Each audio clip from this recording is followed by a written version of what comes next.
Good morning, good afternoon, everybody. Thanks very much for joining us today.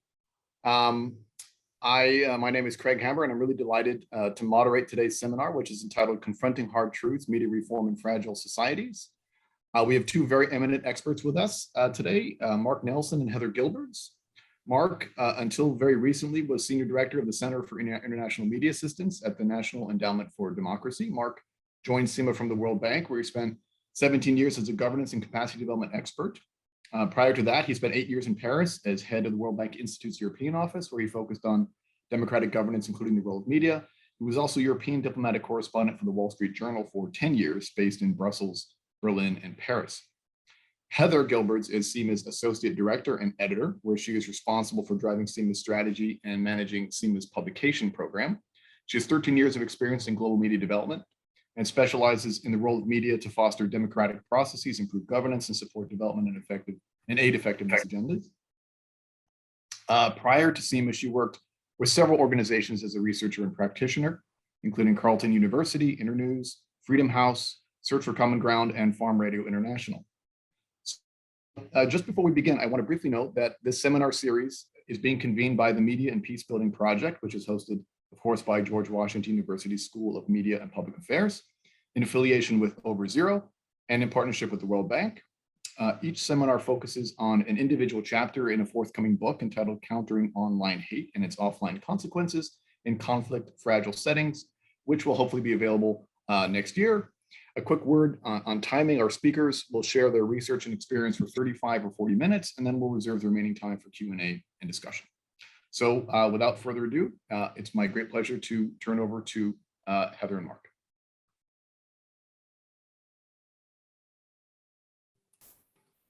Good morning, everybody.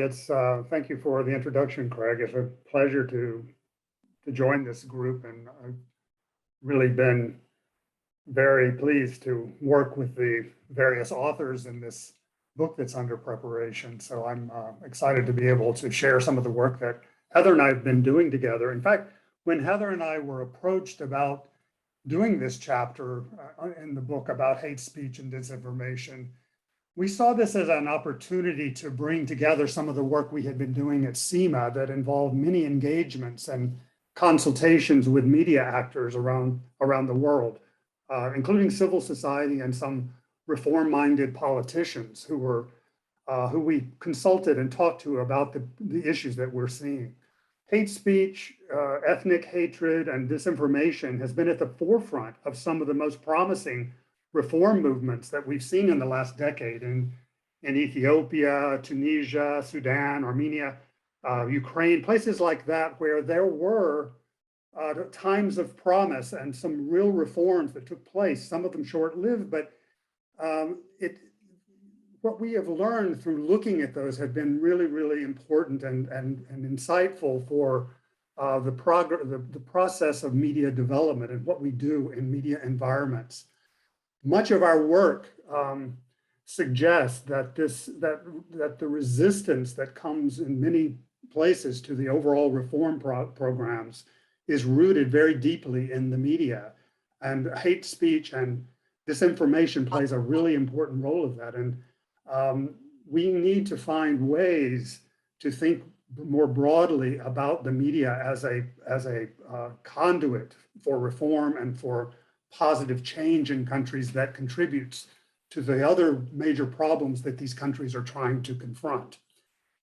The other issue that we wanted to bring to the fore in this conversation today is the tendency of academics, policymakers, international donors, and many in our own field to put new labels on old problems and to focus a lot of attention on the supposed fixes that come from those new labels without necessarily addressing the underlying and more complex problems that perhaps are more revealing and more important and significant. We've seen this with anti-corruption programs, good governance programs, and perhaps most relevant to the conversation we're having today, the Countering Violent Extremism movement, the CVE movement, where we had a kind of trend among the donors and the international community to support programs to reduce violent extremism online. What I think we have to be cautious about taking the same approach with disinformation and the kinds of things that we're going to be talking about today. While disinformation and hate speech are certainly a growing phenomenon, and through social media and digital media, it's definitely been exacerbated and blown up to unprecedented scale in our societies. It is part of a complex and systemic society level set of incentives and behaviors, the disintegration of global institutions, democratic norms and values, not to mention an ungoverned and maybe even ungovernable technological environment. So we need to think carefully as we go through this, not just about what can be done, but by whom and how. So the last thing I'm going to say as a way of introduction is that the work that has gone into this book is extremely timely and relevant to some of the most pressing issues that we now face as a global community. And I've been really impressed, as I said, with the analysis and the analyses that have come out of the other authors in this process with the war in Ukraine and widespread democratic backsliding. There's a lot of political will and interest among the donors, development organizations and local civil society groups to strengthen independent media in this period. And there's a strong consensus that the decline of quality media is helping to propel the prominence of hate speech and disinformation. There's also a lot of agreement around the idea that supporting media in fragile and post-conflict societies is critical for their economic development, post-conflict reconstruction, economic growth, and good governance. So our chapter looks at examples not only of failure, but at some important success stories, and it tries to extract some of the lessons from these cases. Heather's now going to talk a bit about our sources and methodology. So we can start the PowerPoint now, Craig, if you would. And if you could just go to slide 2 there, Craig. Just the title. Yes, thanks. Hello, everyone. It's a real pleasure to be invited to present today and really honored to be invited to participate in this incredibly important work, which is very timely, as Mark has mentioned.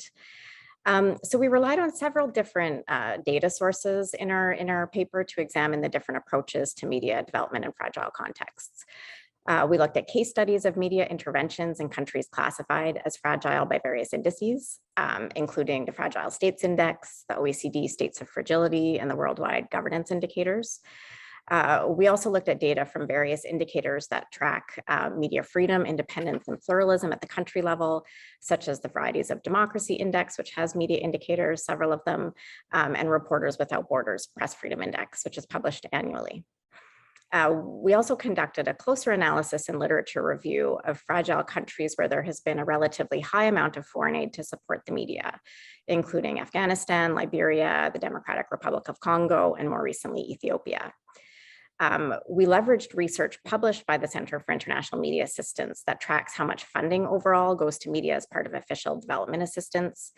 And as Mark mentioned, we also pulled in information we received from conducting extensive consultations with national and regional advocates and reformers in several countries. And finally, we integrated research that will be published in the coming months by CIMA. It's been part of kind of a 2-year project, examining media reforms during political openings and upheavals. And while we looked at both Ukraine and Ethiopia, which we'll discuss a little bit today, and while these contexts, as Mark mentioned, in some cases aren't classified as fragile, they do provide really important lessons that can be integrated. We did notice that despite the variety of data sources and indices that do exist, it is nonetheless very difficult to really get a comprehensive picture of the characteristics of media in fragile contexts, what problems they face, how they contribute to drivers of fragility, as well as their impacts and effects on drivers of fragility. Data that shows how best to support media in conflict countries in particular, and in those experiencing other social, political, and economic vulnerabilities is woefully lacking. Despite these data gaps, we have tried to articulate, as Mark very clearly laid out in our paper, the common problems that news media in these contexts face, particularly in the online spaces, as Mark mentioned, as well as in the more traditional legacy media space, and to identify the different types of approaches to supporting them, what works well and what has not worked so well. So I'll hand back to Mark now, who will define in a bit more detail some of these approaches. Yeah, so we can go to the next slide. As Heather was saying, through this wide sort of scoping exercise, we were able to hear and see evidence of the characteristics of fragile media environments that give rise to many of the problems of hate speech and disinformation. And these environments are highly contested and very complex, and there are multiple layers of conflict and competition going on the economic level, at the social and political with religious divisions and cultural issues, and political contests that can be extremely difficult in these difficult environments that make it even more critical to find a way to have a more neutral, public focused media institution that can help prevent these debates and contests from becoming overly violent. So let's go to the next slide. What we have heard from many of our interlocutors in this work is that building a enabling environment for independent media in fragile states is extremely complex, and there are many intersecting issues that come into it. There's the question about the public sector and how it works and how it's regulated. The rifts in society, the authoritarian leaders who actually are trying to prevent the emergence of a functioning independent voice in their societies. The people who are trying to run media institutions in these societies don't have access to a functional market system and finance that allows them to invest in media institutions. And the low incomes that people have in these societies means that advertisers and other people who might support the development of media are often not there. So this creates a situation where we need to think much more about the political side and the development of an approach that allows treating these multiple issues and getting a better understanding of those issues at the society level than just supply-driven approaches. And I want to just use, we could go to the next slide, a simplified diagram of what we mean when we're talking about this.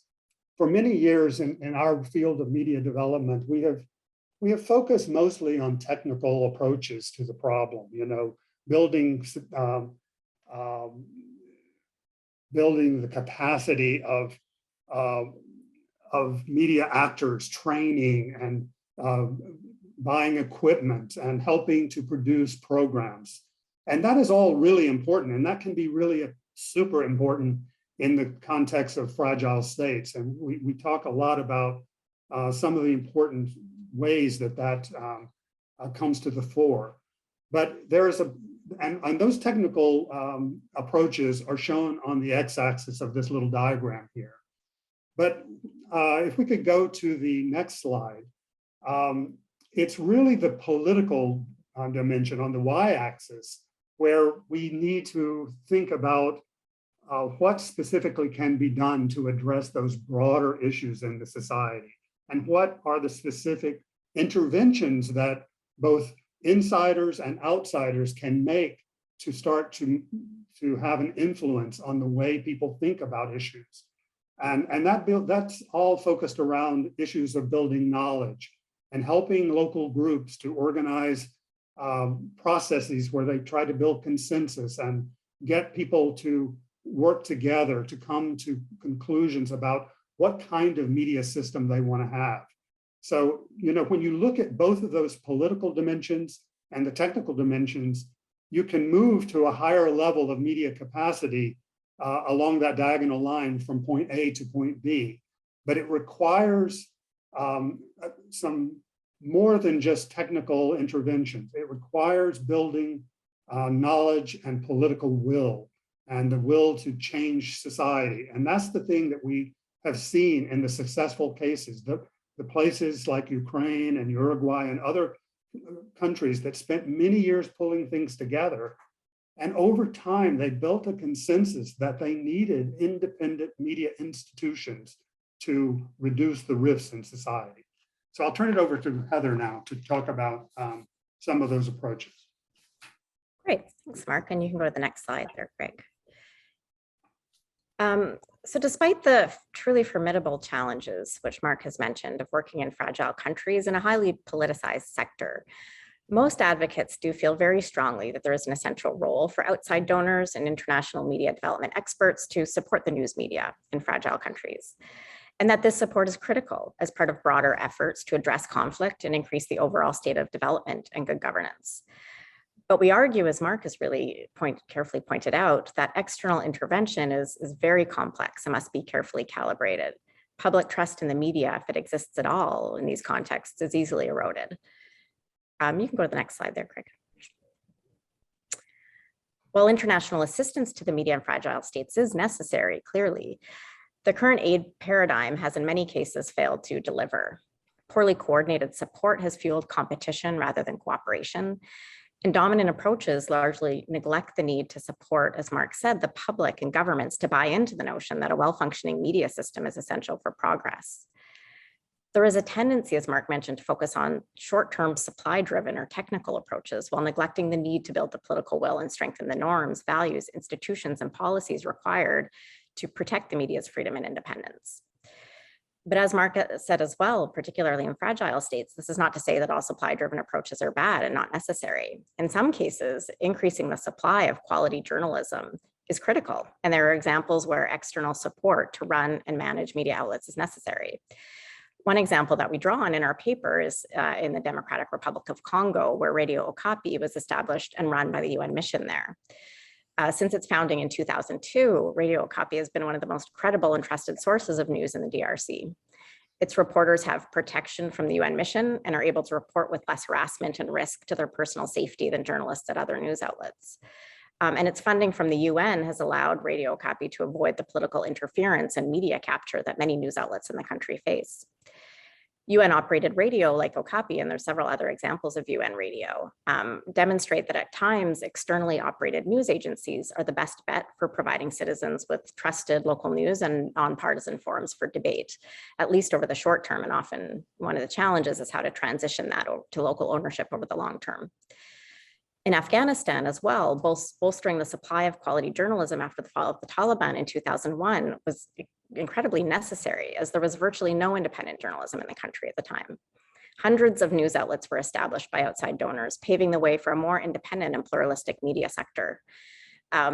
These efforts were incredibly important at the time to provide news and information that counteracted the propaganda being disseminated by insurgent groups. Yet despite these examples, we argue, as Mark mentioned, that in most cases, the overemphasis on technical or supply-driven approaches has not led to well-functioning media systems and has been at the expense, in many cases, of improvements in the overall political environment for the media.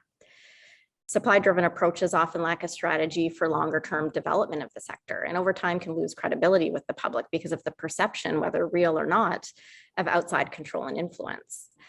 In Afghanistan, again, the establishment of these new media outlets was largely donor-driven, as I mentioned, but efforts were critiqued for being overly zealous, out of touch with local circumstances, and uncoordinated. Despite the large amount of funding that went to the media sector in the country, there were no systematic mechanisms for supporting media sector governance or oversight. And when they did exist, they were sort of secondary to increasing the supply of journalism. Supply-driven approaches often form the rationale as well for market liberalization in the early stages of the media reform process, which creates an explosion of small private news organizations. Well, this sort of on the surface might seem like a good thing. What we have seen in many cases is that in the absence of a strong state and effective self-regulatory mechanisms, often led by civil society, these news outlets in fragile countries in particular tend to quickly organize themselves along existing political, ethnic, and religious factions and engage in abusive practices like hate speech or libel. Ethiopia is a case in point of this. When Prime Minister Abiy was elected in 2018, he was quick to prioritize a democratic reform agenda, and media was at the forefront of these efforts. But the country was in the throes of violent contestations for power at the regional level. Rapid privatization created a fragmented media sector as a result that currently lacks the strong enabling policies and institutions necessary to safeguard it from polarization and political interference. As a result, media outlets and journalism associations in the country have formed alliances along ethnic lines, further fueling hate speech, violence, and conflict. Market liberalization, accompanied by large swaths of donor funding, which is often the case in these environments, can also distort the media market, making it difficult for news outlets that are not donor funded to gain a foothold. Nepal is a clear illustration of this. The country's media sector exploded after the monarchy was overthrown in 2006 and the sector was deregulated. That was also accompanied by a flood of foreign assistance that poured into the country to aid the democratization process, and a lot of that went to the media sector. This fueled immense competition in a very small, very impoverished country in a very small media market, creating donor dependence for many outlets and widespread capture of the media by political elites. We argue that what many of these efforts miss is a focus on what we call the demand side of media development, which considers the broader institutional and governance framework for the media. And we really struggled actually to find clear examples of demand-driven approaches implemented in fragile contexts. But we argue that much can be learned, as Mark mentioned, and potentially applied from media movements that happened during times of political transition, successful media movements, such as Uruguay in the 1990s and Ukraine after the Euromaidan protests in 2014. So I'll pass back to Mark, who will briefly give a bit more detail about these examples. Yes, if we go to the next slide.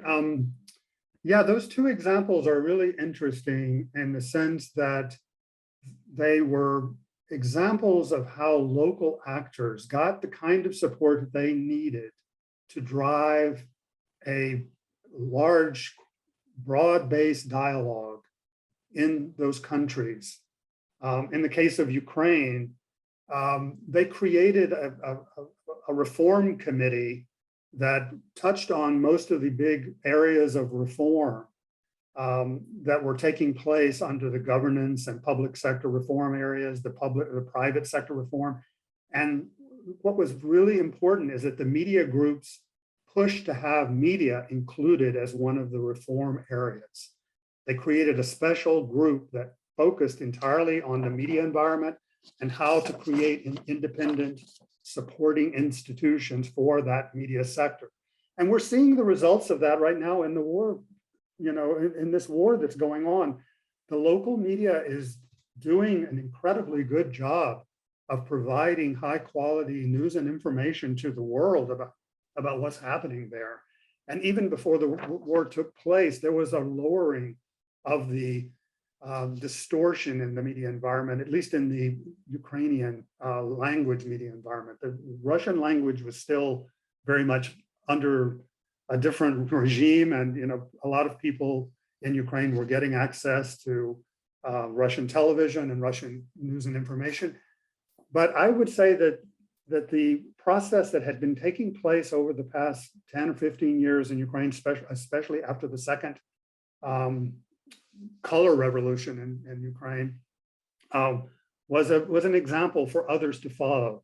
Uruguay was much earlier, and World Press Freedom Day will take place there, and I'm looking forward to hearing some of the examples of how the Uruguayans did it. But we know that a lot of the support that went to Uruguay was not training journalists or sending equipment. It was helping those people do analysis, do planning processes, to draft new laws and regulations, and to understand the media system in their country. And those are the kinds of things that we need to think more about as we try to, as Heather said, a more demand-driven approach, so that people understand what it is they need, and then they push for that kind of media environment in their country. So if we could go to the next slide, I will just say a few kind of things in conclusion that we need to integrate a lot of the findings that we have from this work, from the other authors, and from the kind of understanding that we're getting about the disinformation and hate speech into a broader reform movement and find context-specific solutions that allows local actors to take action. If credible media organizations exist in those contexts, we say that they need to be supported, and it requires outside financing for that. So those supply-driven approaches are just as important and maybe more important in fragile contexts than others. But international action and consensus around how to go about this is needed, and we need to work more to develop that sort of funding mechanism and approaches that can be funded by outsiders. Donors don't like to support the kind of work that we're talking about here. They'd much rather fund, equipment and, sort of supply-driven approaches and projects. But what really needs to happen is building a process of political change and altering the environment. And I'll stop at that.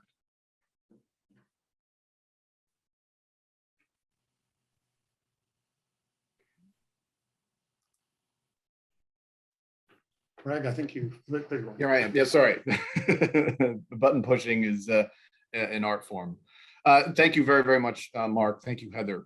Great presentation, and as always, crucial insights into the larger media development landscape and what issues are constraining it, and advice on where we should go. Let me begin just by opening up and see if there are any kind of questions. I've been keeping an eye on the chat. Nothing is in there yet, but please do, for those of you who are participating in today's event, please feel free to stick a question in the chat or raise your hand. I can just quickly kick us off, if that's all right. And it's, I mean, Mark, you and I had worked together for several years at the World Bank, and so, and I know you and Heather have very unique expertise in this intersection of kind of how large multilateral organizations can play an important role here. And given the insights that you just mentioned for your analysis, what I'm interested is I'm very convinced, I think, by what you call the centrality of these political issues in this space. I think tackling the larger kind of political economy issues in the countries in which we work is mission critical, as you say, to being able to try to manifest the kind of political will and reforms that are needed in order to enable more meaningful development in the media space.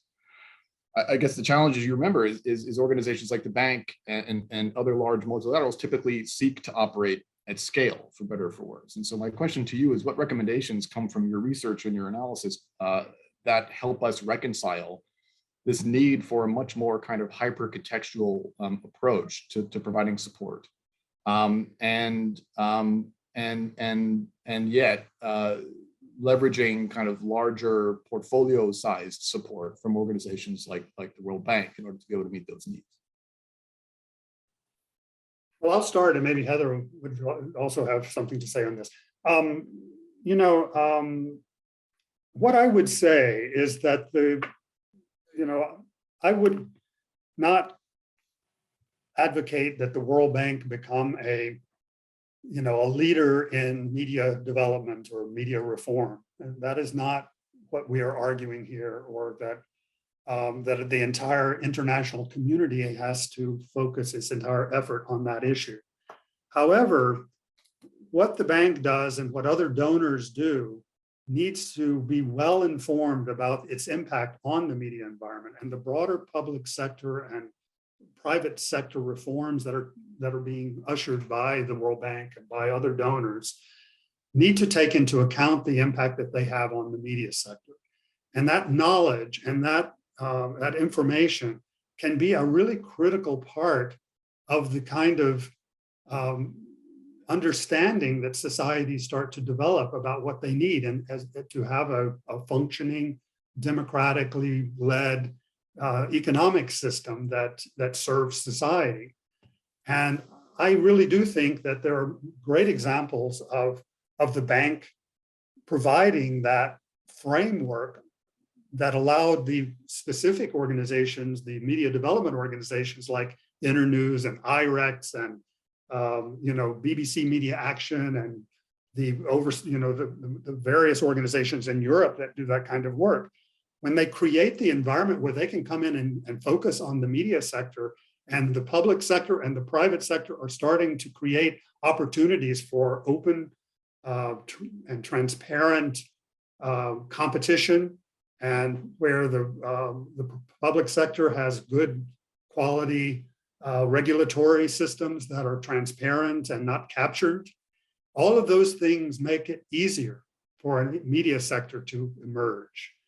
And trying to prevent and pretend that what you're doing at the World Bank and other places does not affect that is really where I would say we have to draw the line. We have to make it clear that that really matters to media development, and we need a higher level of knowledge. And we saw that in many places that the World Bank has worked, where, I mean, I worked in Poland and, the Baltic states back in the 90s and early 2000s. And the bank played a really important role in pushing for more transparency of public records and more access to information. And those kinds of things really helped create the emergence of a media space that provides a counter force against hate speech and disinformation. I can also, add on to that, Craig, just a couple of comments. One of the things, and we articulate this several times in our chapter as well as in the presentation, is that long-term flexible funding is key. These contexts often change very rapidly. One, and two, the fragilities last for long time, decades and longer in many cases. Just look at the DRC as an example. Funding regimes often aren't able to keep pace with this, and local actors often have to change tack very quickly, and their priorities shift as different things happen in the country, and Ethiopia is an example of this. One thing that we have championed is the idea of kind of a global mechanism for coordinating multilateral as well as bilateral donors, looking at examples of global funds that have been used successfully in other sectors. Is there a way that sort of a basket funding or a pooled funding mechanism can be used to offer that kind of flexible, more demand-driven support that doesn't get caught up in the bureaucracies of many aid agencies? So one thing that we are looking at, and there's kind of an emerging example of this, is the idea of kind of a global fund that does have the ability to respond much more quickly and be much more flexible. I ask, are you talking about the International Fund for Public Interest Media? Yes, that's kind of the emerging example. And of course, the writing's on the wall in terms of whether this works or not in the media sector. Of course, it's been quite successful in health and other sectors. But it is a way of kind of multilateral institutions and larger donors to contribute to the media space without, getting, like I said, caught up in the mechanics of having to have large, disbursements or, several years in advance having to allocate funding. Thank you for that, Heather and Mark. Let's come to Babak, I think, who has a question. Thank you very much, Heather and Mark, for your presentation. When you're getting involved in a post-conflict scenario where there are contested narratives, those were the ones that drove the conflict. How do you come in as an independent actor and not be, for example, drawn into being perceived as taking sides? What are based on your many years of experience, what are the best ways to set up infrastructure and potentially influence content in a way that does bring different sides together? Take the first crack, Mark, and then hand over to you. It's a really, really difficult problem. And again, the example of Afghanistan, the funding that went was largely perceived to be driven by an American military agenda. So, and as a result, a lot of local actors, didn't think that it was trustworthy media. And it is a challenge. And I think one of the ways again, Radio Copy is an interesting example because while it was externally operated and externally funded, the ownership of the media outlet was local. So there was tons of engagement with local actors and advocates. They were involved in producing the vision of what this could look like. And so it was much more rooted kind of in those, much more rooted and aware of those dynamics on the ground. However, we've also seen that this is often done very badly, that often donors will go in and produce sponsored programming that's very out of touch and very out of tune with local dynamics and can actually inflame conflicts and tensions. Mark, do you have more to say on that? Yeah, I would also just add that, you know, we saw in Ethiopia a really good live example that has taken place right before our very eyes in the last, you know, 3 or 4 years, I would say. And Ethiopia had an opportunity for reform and changing its media system, and you know, a new government and a new approach to public governance that opened up the media space, and a commitment not to kill journalists or put them in prison. And we blew it, you know, in many ways by not coming in with the kind of support that would be needed to do what you were asking about, Babak, which is find a way for neutralizing some of the, you know, extreme narratives that took hold in that society and drove that moment of reform into the ground and created, you know, eventual war. And that happened in front of our very eyes, and media was at the center of that process. And, you know, what happened, and Heather mentioned earlier in her comments that those media outlets that did emerge during that period aligned themselves along those traditional narratives that created the problems in the first place. They created a bevy of new media outlets that started operating. And some of the old ones also continued to go in the same directions that they had been going. And it just drove cleavages in the society. What we should have been doing at that time is coming in with a lot of support at the very beginning that is focused on building the institutionalized independent media system, and perhaps supporting a few independent media organizations so that they can survive without becoming, you know, forced to exaggerate their coverage and to try to win audiences by playing into the political debates that we're taking on. So there are some lessons to be learned from these kinds of events.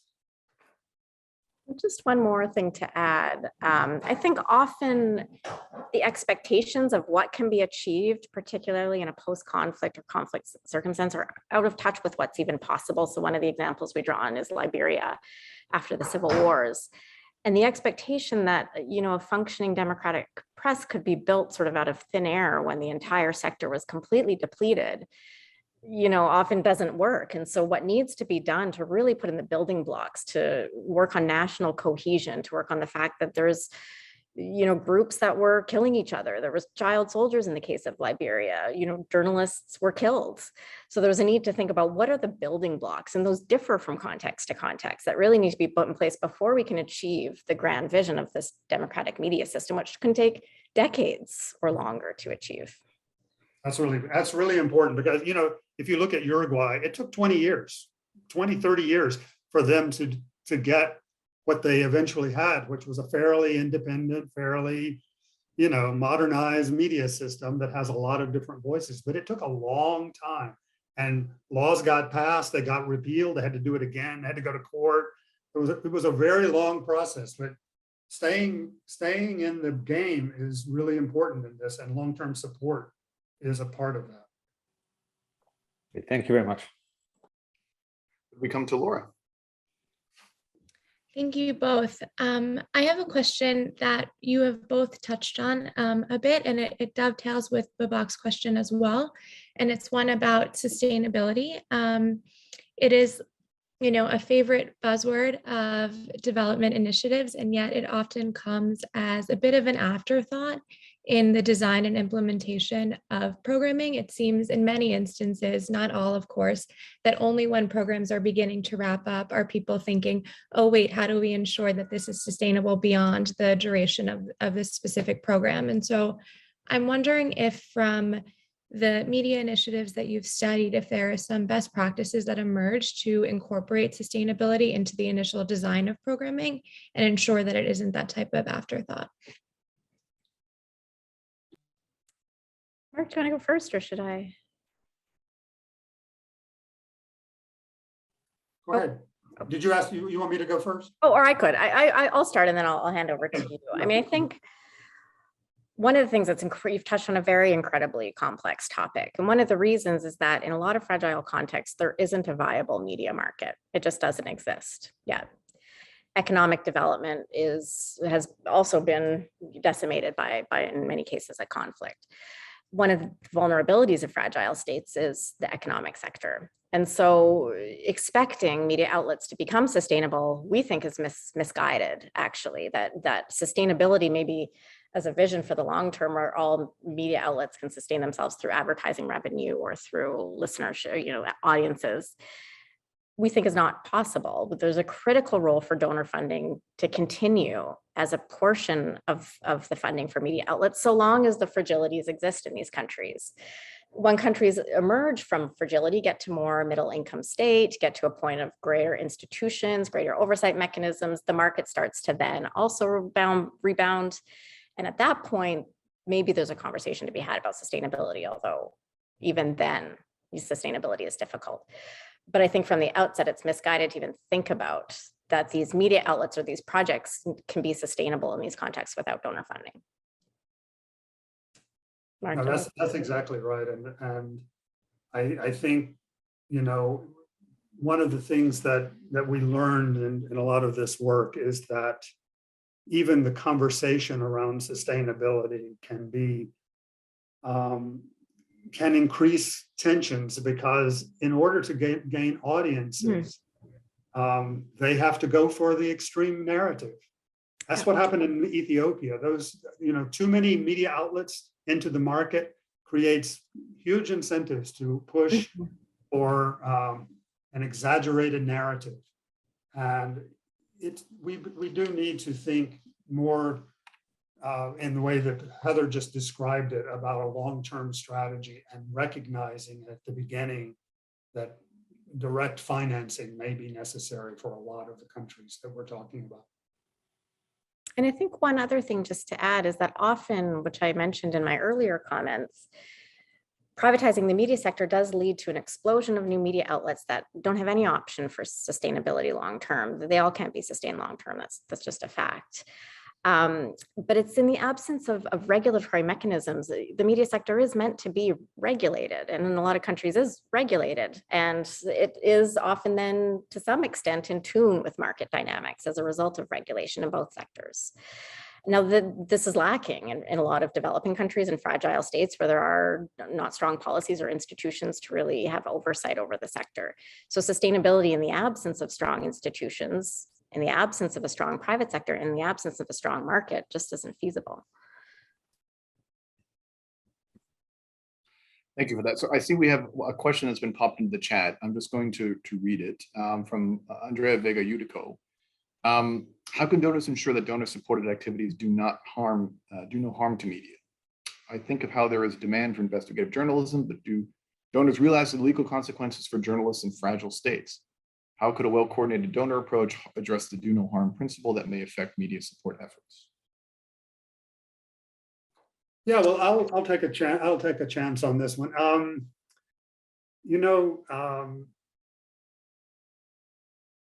I think that we have to recognize that independent voices are radical concepts in many post-conflict and fragile environments, and increasingly everywhere.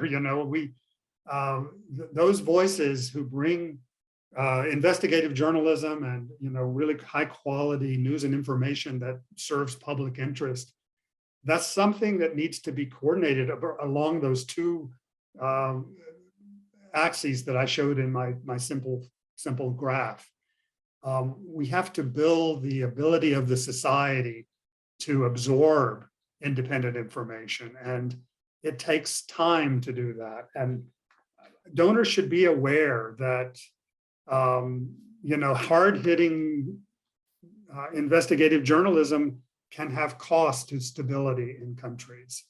I'm all for investigative journalism, and my own journalistic career was propelled by that kind of work. I really think it's important and needs to be supported internationally. But we need to have a concept about what kind of enabling conditions. I mean, one of the things that happened in Russia, we had at the beginning, in the early 90s, and during the Yeltsin administration in Russia, there was an opening that was allowing independent journalism to emerge. And a lot of investigative journalism took place during that period when journalists were allowed to write and to cover stories in a more independent way. The problem that happened in Russia, and which created a lot of cynicism and distrust in society, was that once those revelations were made, there were no institutions in place to take those revelations to court or to act on the problems that were unveiled in that process. So Putin came in and he took advantage of the fact that people were just disgusted with the constant barrage of negative stories about which nothing was being done. So you have to work on both the supply of those kinds of stories, along with the demand from other institutions and their ability to act on them and to carry them through and to do something about them, because people will very quickly become disillusioned and even hostile to independent media in those circumstances. And just something else to add, in a lot of fragile contexts, and particularly war-torn countries or post-conflict countries, the civil society has been completely decimated. There's no civil society capacity in the country, and media-based civil society play a really important role in regulating journalism. And so there's a place for independent journalism or for investigative journalism, absolutely. But the do no harm principle is often enforced, not by the government in many cases, but by media-based civil society in a self-governing sector. We've seen that because of the kind of project-based approach that we've mentioned, as well as the overemphasis on supply-driven approaches, that not enough funding or attention goes to really boosting and bolstering, a nascent civil society that has the capacity to play that role, the capacities to self-regulate the sector. Can I ask maybe a bit of a provocative question? A lot of, I think, our discussion today and just the larger issues we've certainly been covering, I think, in the broader discussions around the different book chapters, it's really turned on issues of financing. I think the level of kind of support which is being poured into media development support across, the different, the different kind of streams of work that we've been discussing, it keeps coming back up. And the question is this: what's holding back the financing? I mean, we've seen unprecedented levels of ODA, and just I think last year was the highest level of ODA, I think, in recent history, $179 billion in development aid. Now, obviously, in the context of a pandemic, and now, with escalating crises, that may not be a surprise. But, given the, I think, acknowledgement of the role of independent, pluralistic, robust media in the larger governance conversations, governance, I think, has reached its kind of zenith as a development priority across different organizations. We've seen it as crucial in the larger transparency, social accountability, openness conversations. Civic engagement, social inclusion. These are all discussions which are happening at the kind of topmost echelons of government and multilateral organizations and institutions. And it's been that way for several years, I have to say. I mean, these have been priorities for quite some time. And absent what I suppose, I don't know if you would call the 90s a bit of a renaissance in supporting independent media, say in Europe and Central Asia, but subsequent to that, it just seems like the financing had pivoted and it has never quite come back. That's obviously a bit of an oversimplification, but so where is it? What's holding back the level of investment given this acknowledgement? What's the constraint? And I have in my head, Mark, I think you presented it in a SEMA presentation where there was this kind of huge pie chart of all ODA, and like a hair's breadth little sliver had gone to media development. And it doesn't seem like that's changed very substantially in the last several years. And so, the question is, what's constraining it, what's holding it back, and how do we overcome whatever that thing is? 0.3%, Greg, just to. It's less than a half of a percent.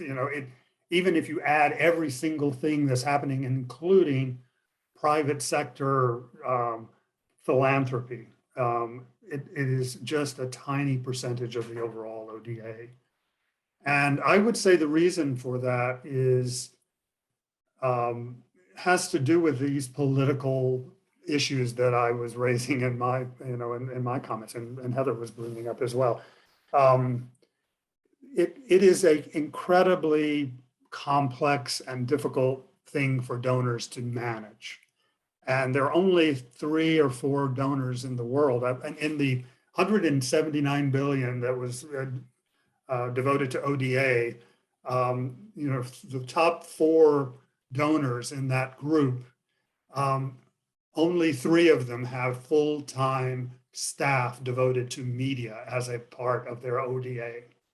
So it's a really, really small percentage of their work, and they feel really insecure about dealing with the media because it's so politicized in many cases, and they feel insecure about giving direct support to media institutions.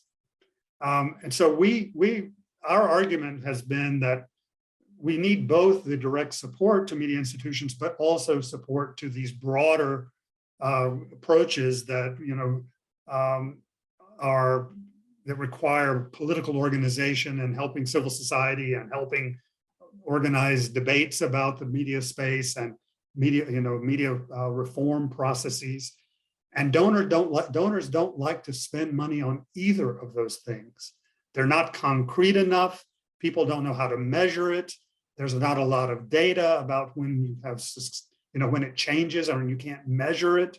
So it's really complicated. And we are just trying in these kinds of presentations and the things that we've been writing, and I think this book can contribute to this, to make donors aware of the fact that you've got to step into this void and be willing to take on some of these these complex areas of political reform. I mean, David Booth wrote a really good paper about why donors don't like to get involved in politics, even though they recognize that politics is the main reason that reforms don't happen. And talking about all the reforms, public sector reforms, political, private sector reforms, they don't happen because of politics. Yet donors don't want to deal with it. They want to send, Harvard-trained experts with blueprints to say, this is how you create a perfect, working public sector.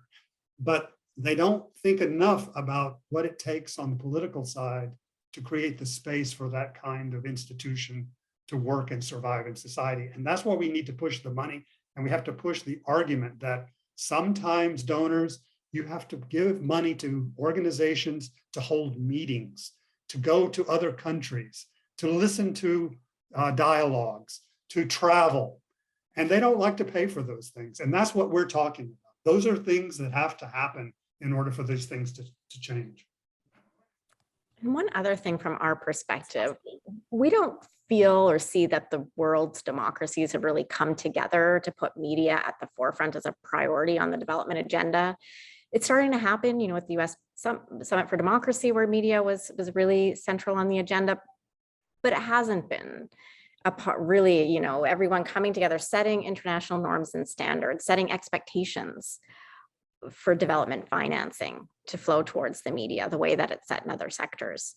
So I think those, and again, as Mark mentioned, because the sector is inherently political and the emphasis on sort of doing development differently, going with the grain, making sure that the development priorities are in line with the government's expectations in a recipient country often governments and recipient countries aren't that keen or eager to have interventions in their media sectors for many reasons, because it's inherently political. So I think those are also some of the problems. And we see that there's a real need for democracies to band together to marshal international support more effectively and in a more coordinated way, and to pressure other governments who have large development budgets to prioritize media. Thank you for that, and great advice. It's actually, that's a much longer conversation, I think, to be had here. But one heartening point before I quickly come back to the chat is I think we're seeing an increasing emphasis on this role of political economy analysis leading into some of the governance transformation support that organizations like mine are doing. A lot more needs to be done, but just the fact that that is kind of coming into focus, and a larger, more comprehensive view of the role of these different institutions, big I, small I institutions, including media, in public sector transformations, I think there seems to be some heartening progress in this direction. Okay, we just have a few more minutes, but I'm just going to package. I think we have a question from Babak and a question from Laura. If you don't mind, I'm just going to quickly read them, and then maybe you could each offer a reaction, and then I think we might close. Babak says, how does the widespread adoption of social media impact the ability to set up independent traditional media in post-conflict settings, and its potential effect on creating a more stable democratic society? If it is a negative impact, what solutions could you suggest? And Laura says, relatedly, do you think the increasingly widespread understanding that anti-democratic forces are working together to co-opt the media landscape might incentivize greater engagement in this area in the way that donors did during the Cold War? I'll jump in on the first one, Babak's question, on social media, because I do think that there's a real paradox about the role of social media in these societies, because in many countries, social media is the main way that weak and underfunded media organizations actually reach their audience. So the quality of news and information, purveyors of that in many societies, the only way they get to their audience is through social media. At the same time, social media is also the purveyor of disinformation and hate speech and all of the bad things that are going on. So we definitely need to address those two sides of that paradox, to find a way to reduce the amount of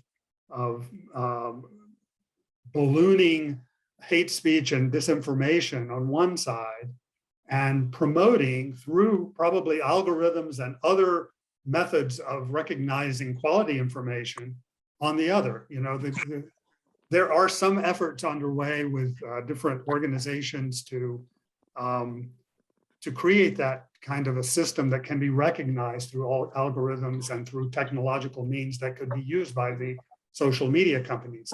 And the social media companies are doing a kind of whack-a-mole approach of trying to cut down on the amount of hate speech and that sort of thing, but they don't do it enough, and they can't possibly, you know, completely eradicate it. So I would say that on that front, we have to keep pushing for a better approach to these questions by the social media companies, so that they can be a force for good rather than a purveyor of disinformation. And on the last question, I would just say, and I'm sure Heather has more to say about both of these, but just to say that there is a lot of anti-democratic learning going on in this space.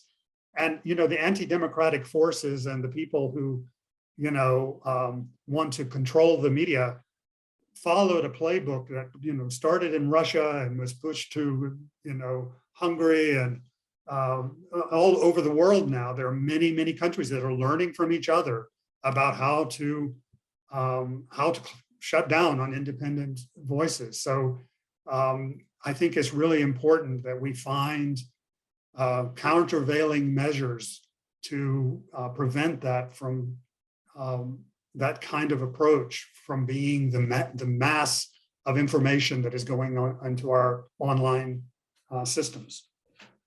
Just very quickly to add, related to that second question, I do think awareness of these trends towards co-opting the media for anti-democratic purposes is increasing.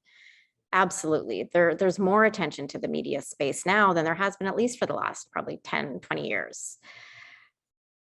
You know, the support and the coordination is still an issue, but I think attention to the issue is at the forefront. And I think people are recognizing with things that are happening, the war in Ukraine is an obvious one, but there's also what happened in Burma, what happened in Afghanistan. People are realizing that countries are under threat of slipping into autocratic regimes if they haven't already. In fact, the VDEM 2022 report now shows that 70% of the world's population lives in autocratic regimes, and that autocratic regimes are much more likely to be conflict-ridden, to become war zones, much more likely to have stagnant economic progress, lower development scores. And I do think that the connection between autocracy and illiberal regimes, broader development goals, broader economic and human rights progress is becoming more and more recognized. And media is definitely a part of that. However, we have yet to see, as Craig mentioned, that translate now into more coordinated and more funding for the media sector among the major democracies. Thank you, Heather. Thank you, Mark. I think that does bring us to time. So thank you very much for a very compelling presentation and a very diverting discussion on a very important topic. And thank you everyone for your time and attention today. And we look forward to seeing you at next week's session. Thank you all. Thank you. It was great. Thank you, Craig. Yeah.